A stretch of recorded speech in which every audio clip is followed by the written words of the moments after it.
ಓದುವ ಅಭಿಯಾನದ ಎರಡನೆಯ ಚಟುವಟಿಕೆ. ಮಕ್ಕಳು ಶಾಲೆಯಲ್ಲಿ ಲಭ್ಯವಿರುವ ಎಲ್ಲ ಪುಸ್ತಕಗಳನ್ನು ಹೊರತೆಗೆಯುವುದರ ಜೊತೆಗೆ ಓದುವ ಮೂಲೆ ಮತ್ತು ಪುಸ್ತಕಗಳನ್ನು ಸ್ವಚ್ಛಗೊಳಿಸುವುದು ಮತ್ತು ಹರಿದ ಪುಸ್ತಕಗಳನ್ನು ಸರಿಪಡಿಸಲು ಪುಸ್ತಕ ಆಸ್ಪತ್ರೆಯನ್ನು ಮಾಡುವುದು.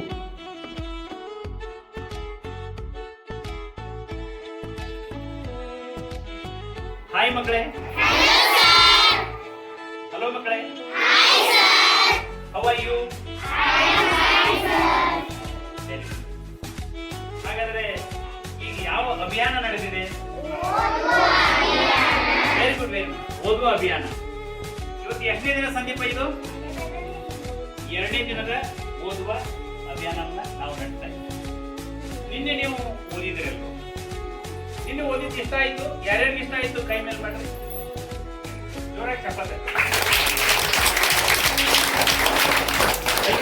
ಅಂದ್ರೆ ಇಷ್ಟ ಆಯ್ತು. ಇವತ್ತು ಓದ್ಲಿಕ್ಕೆ ಯಾರಿಗೆ ಇಷ್ಟ ಇದೆ? ಸರಿ, ಹಾಗಾದ್ರೆ ಕೈ ಬಿಡಲಾಗ್ತದೆ. ನಿಮ್ಗೆ ಓದ್ಲಿಕ್ಕೆ ತುಂಬಾ ಆಸಕ್ತಿ ಇದೆ. ನಿನ್ನೆ ನೀವು ಓದಿದ್ದೀರಿ. ನೀವು ಓದಿದಂತ ಕಥೆ ಅಥವಾ ಓದಿದಂತ ಲೇಖನ ಅರ್ಥ ಆಗಿರ್ಬೋದು, ಅದನ್ನು ಮುಗಿಸ್ಬೇಕು ಅನ್ನುವಂಥ ಕುತೂಹಲ ನಿಮ್ಮ ಹತ್ರ ಇದ್ದೇ ಇದೆ. ಅದು ನಮಗೂ ಗೊತ್ತು. ಆದಷ್ಟು ಬೇಗ ನಿಮ್ಮ ಪುಸ್ತಕಗಳನ್ನು ನಿಮ್ಗೆ ನಾವು ಕೊಡ್ತೀವಿ.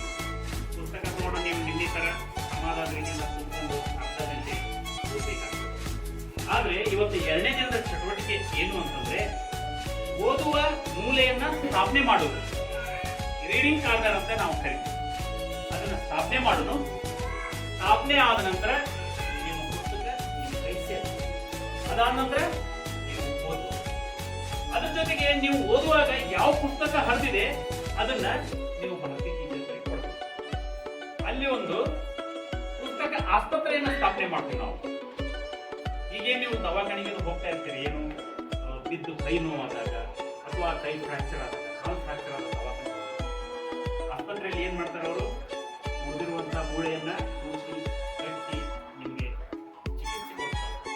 ಹಂಗ ನಮ್ಮ ಶಾಲೆಯಲ್ಲಿರ್ತಕ್ಕಂಥ ಪುಸ್ತಕಗಳು ಹರಿದು ಹೋಗಿತ್ತು, ಕಿತ್ತು ಹೋಗಿತ್ತು, ಅದನ್ನೆಲ್ಲ ನಾವು ಇವತ್ತಿನ ಪುಸ್ತಕ ಆಸ್ಪತ್ರೆಯಲ್ಲಿ ಒಯ್ದು ಅದನ್ನ ರಿಪೇರಿ ಮಾಡ್ಕೊಂಡು